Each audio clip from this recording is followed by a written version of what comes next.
তো প্রপোজালের লোমবের চরিত্র, নাতালিয়ার চরিত্র, চবুকবের চরিত্র মোস্ট ইম্পর্ট্যান্ট ইন দিস ইয়ার। সেজন্য এটাকে ডিসকাস করব। বিশেষত আজকের যেটি আলোচনা করব সেটা হচ্ছে চবুকবের চরিত্র নিয়ে। Discuss character of A responsible father. একজন চরিত্রবান পিতা হিসাবে তার দায়িত্ব কর্তব্য সম্পর্কে আলোচনা করব। তখন চরিত্রবান পিতা হিসেবে যখন আমরা দায়িত্ব কর্তব্য আলোচনা করব, প্রথমেই দেখবো চবুকব মেয়ের তিনি পিতা, তাই মেয়েকে বিয়ে দিতে হবে।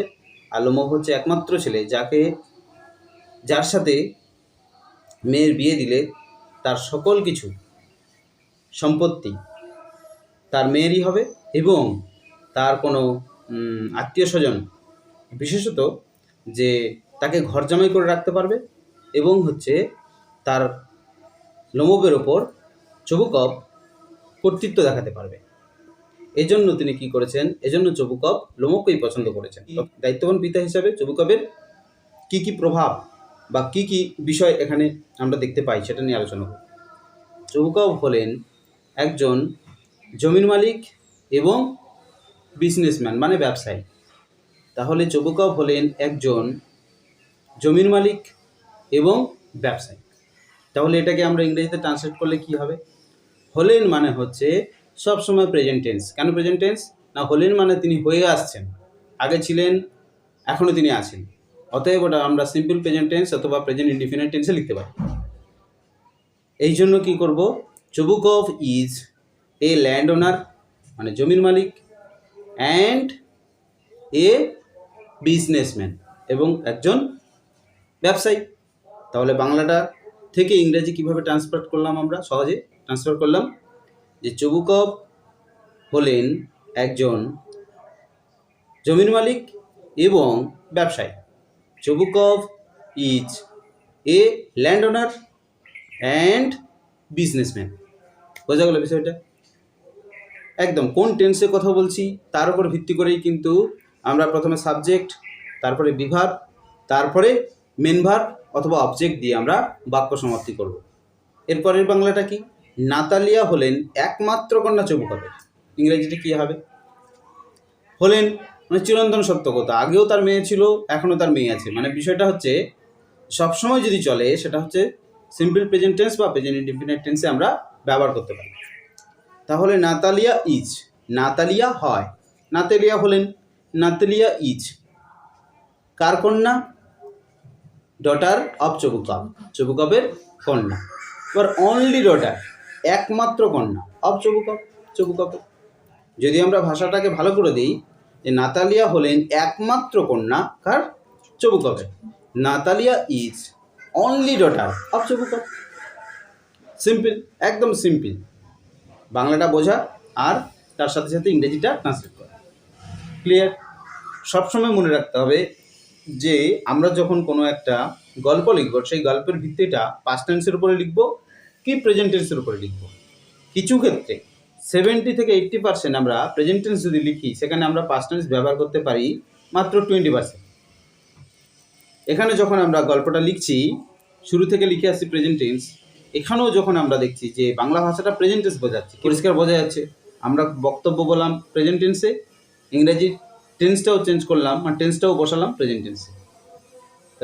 আমরা এরপরে বাংলাটা কি দেখছি যে চবুকব তার মেয়েকে আপদ ভাবেন এবং তাকে শীঘ্র বিয়ে দিতে চান। বাংলাটা কি করলাম? পরিষ্কার বল, কে বলবি? বাংলাটা কি বললাম? তার চবুকব তার মেয়েকে আপদ ভাবেন এবং তাকে বিয়ে দিতে চান। হ্যাঁ, চবুকব তার মেয়েকে আপদ ভাবেন, এই ইংরেজিটা কি হয়? ভেবেছিল না, ভাববে না, তিনি ভাবেন। কি হবে? ভাবা ইংরেজি কি? থিঙ্ক। ভাবা ইংরেজি থিঙ্ক। আর ভেবেছিল ইংরেজি কি? থট। ভেবেছিল ইংরেজি থট। তাহলে ভেবেছিল নয়, আমরা কি দিচ্ছি এখানে বাংলাতে? ভাবেন। কি দিচ্ছি? ভাবেন। তাহলে আমরা কি করব? এস অথবা ইয়েস যোগ করব, থিংস। তাহলে আমরা কি দেখতে পাচ্ছি? হি থিংস, তিনি ভাবেন। কি ভাবেন? তার মেয়ে, হিজ ডটার, তার মেয়ে। তার মেয়ে কি? এ লিয়াবিলিটি মানে একটি আপদ। পরিষ্কার বাংলা থেকে ইংরেজি ট্রান্সলেট করে দেখ কত সুন্দর। তিনি ভাবেন তার মেয়ে আপদ, তার মেয়ে একটি আপদ দিতে পারি। তিনি ভাবেন চিরন্তন সত্য কথা, হি থিংস, তিনি ভাবেন তার মেয়ে, হিজ ডটার, আপদ একটি, এ লিয়াবিলিটি, একটি আপদ, এবং চান তাকে বিয়ে দিতে, এবং অ্যান্ড চান ওয়ান্টস, ওয়ান্ট মানে কি চাওয়া, ওয়ান্টস মানে কি চেয়েছেন চেয়েছেন, এবং তিনি চেয়েছেন কি করতে, কাকে, তাকে তাকে বিয়ে দিতে, হার, তাকে, হার মানে তাকে, মেয়ে বলে হার, হার টু গেট ম্যারিড, তাকে বিয়ে দিতে, টু মানেতে গেট ম্যারিড, বিয়ে দিতে, শুন মানে শীঘ্র, তিনি তাকে শীঘ্র বিয়ে দিতে চান। বোঝা গেল বাংলা থেকে ইংরেজি। সুন্দর করে এরকম পাট করে করলেই সহজে কিন্তু রেডি হয়ে যাবে। নেক্সট আমরা দেখছি কি, যে চবু কবি তার মেয়ের পক্ষ অবলম্বন করে লোমবের বিরুদ্ধে তিনি মেয়ের পাশে দাঁড়িয়েছেন। ষাঁড় এবং কুকুরের মাঠের যে সমস্যা হচ্ছিল সেই সমস্যা বা গণ্ডগোলের সময় তিনি মেয়ের পক্ষে ছিলেন। এটাকে বাংলায় সহজ করে গুছিয়ে যদি আমরা বলতে চাই তাহলে কি বুঝবো, যে তিনি মেয়ের পক্ষ নিয়েছিলেন বিবাদের সময় লোমবের বিরুদ্ধে কুকুর এবং ষাঁড়ের মাঠের বিষয়। এর ইংরেজিটা আমরা কি করব, হি টেক্স, তিনি নিয়েছিলেন নয়, আমরা নিয়েছেন, হি টেক্স যেহেতু প্রেজেন্ট টেন্স করে আসছি, তিনি নিয়েছেন, হি টেক্স তিনি নিয়েছেন, এ সাইড অফ ডটার, একটি পাশে বা একটা দিকে, অফ ডটার মানে মেয়ের একটা দিকে, মেয়ের দিকে তিনি গেছেন, বাট মেয়ের দিক নিয়েছেন। হোয়েন যখন, আর্গুমেন্ট মানে যখন বিবাদ হচ্ছে, ইন মানে মধ্যে, বিবাদের মধ্যে, উইথ লোমবের সাথে, about oxen meadows and dogs and their dogs, এবং তাদের কুকুর সম্পর্কে। বোঝা গেল কি বললো, পরিষ্কার কথা। তিনি তার মেয়ের পক্ষ নিয়েছেন, পরিষ্কার কথা, তিনি তার মেয়ের পক্ষ নিয়েছেন, প্রত্যেকটা ইংরেজি থাকবে। তিনি তার মেয়ের পক্ষ নিয়েছেন, হি টেক্স তিনি নিয়েছেন, হিজ ডটার্স তার মেয়ের পক্ষ, side, he takes his daughters side, তিনি তার মেয়ের পক্ষ নিয়েছেন। কখন, বিবাদের সময়, ইন দ্য আর্গুমেন্ট বিবাদের সময়, উইথ মানে সঙ্গে, লোমবের সাথে বিবাদের সময়। কি প্রসঙ্গকে বলা হয়েছে অ্যাবাউট অক্সান মেডোজ, ষাঁড়ের মাঠ, অনার অফ অক্সান মেডোজ হলে ষাঁড়ের মালিকানা হতো, অক্সান মেডোজ ষাঁড়ের মাঠ, অ্যান্ড দেয়ার ডগস এবং তাদের কুকুর নিয়ে। বোঝা গেল কি বললাম, ব্যাস। এরপরে বাংলাটা আমরা কি দেখতে পাচ্ছি, কিন্তু তিনি তাকে ফিরিয়ে এনেছেন। কি বলতে পারছি, কিন্তু তিনি তাকে ফিরিয়েছেন, but he brings him back, but মানে কিন্তু, হি মানে তিনি, ব্রিংস মানে এনেছেন, হিম মানে তাকে, ব্যাক মানে ফিরিয়ে, কিন্তু তিনি তাকে ফিরিয়ে এনেছেন। এজন্য তিনি চান না তাকে হারাতে, জামাই হিসেবে তিনি হারাতে চান না, এই জন্য তিনি তাকে জামাই হিসাবে হারাতে চান না। এই জন্য as he does not wants,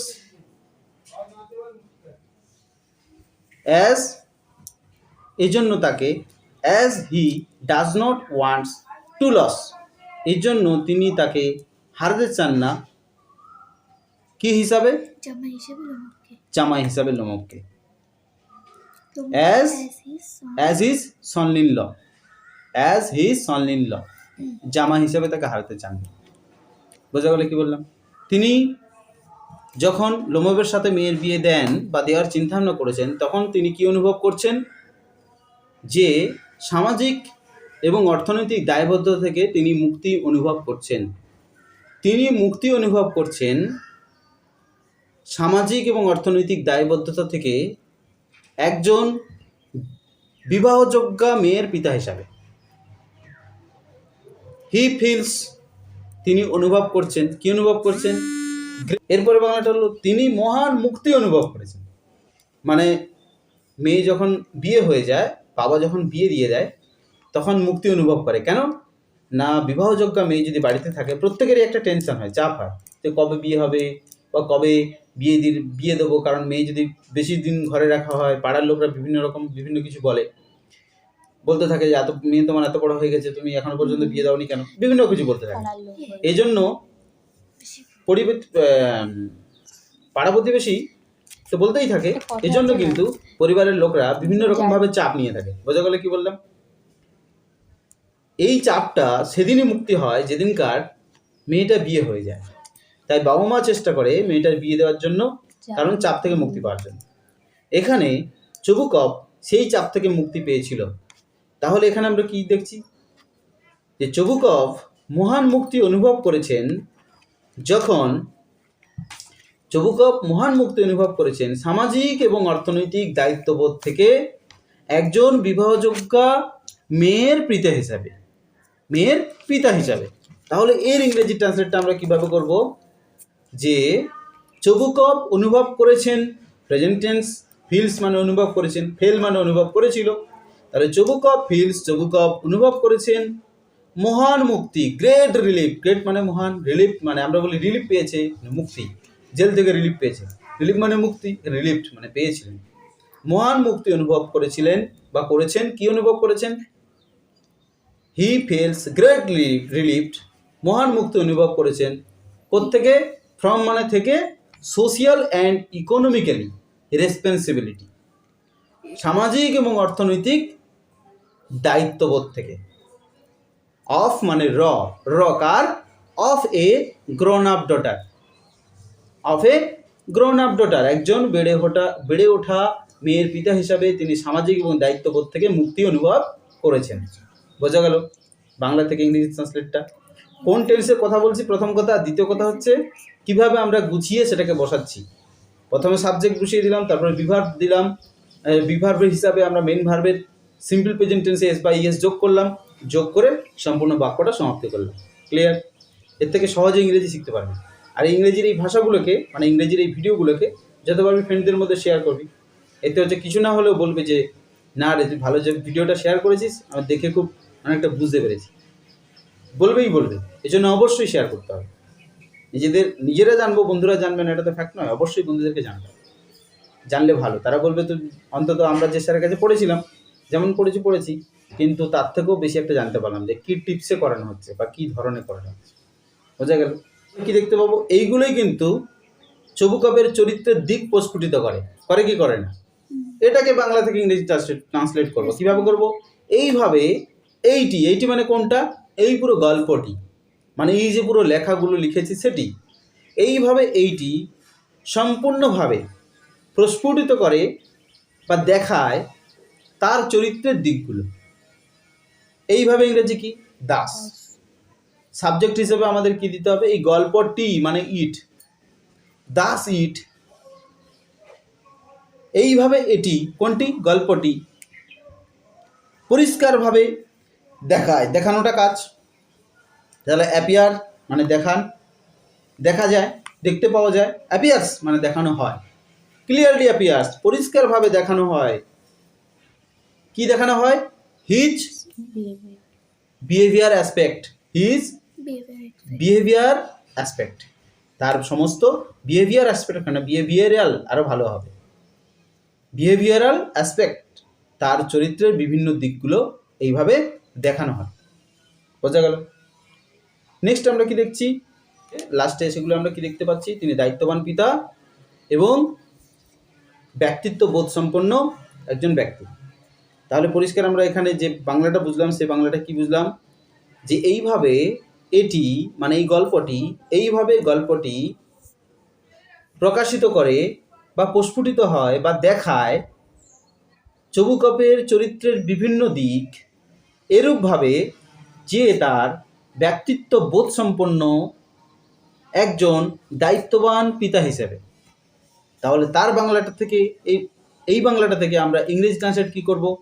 Das মানে এইভাবে, ইট মানে এইটি কোনটি গল্পটি পরিষ্কারভাবে প্রস্ফুটিত করে, যেহেতু ভার্ব বলেছিলাম, বা দেখায়, ক্লিয়ারলি অ্যাপিয়ার্স, দেখায়, চিরন্তন সত্য কথা, অ্যাপিয়ার মানে দেখানো, অ্যাপিয়ার্স মানে দেখায়, ক্লিয়ারলি অ্যাপিয়ার্স পরিষ্কারভাবে দেখায়, হিজ বিহেভিয়ারাল তার আচার আচরণগত, অ্যাসপেক্টস মানে দিক, এবার কোন দিক? অ্যাজ এ দায়িত্ববান বা দায়িত্ববোধ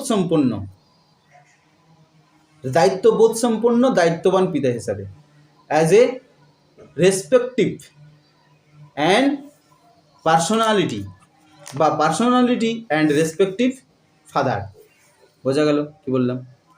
personality and respective father, as a personality and respective father, এবং তার ব্যক্তিত্ববোধ এবং দায়িত্ববান পিতা হিসেবে আমরা দেখতে পারি। সম্মানিত, রেসপেক্টিভ দিতে পারি, দায়িত্ববান দিতে পারি। অ্যাজ এ আমরা কী দেখতে পাচ্ছি? Personality and responsible father. Respective দিতে পারি, রেসপন্সিবল দিতে পারি। তাহলে আমরা কী দিচ্ছি লাস্টে? অ্যাজ, চবুকবার একটু নাম দিলে ভালো হবে লাস্টে, যেহেতু যেহেতু শেষ করছি এই জন্য চবুকব নামটা দিলে ভালো হবে। অ্যাজ চবুকভ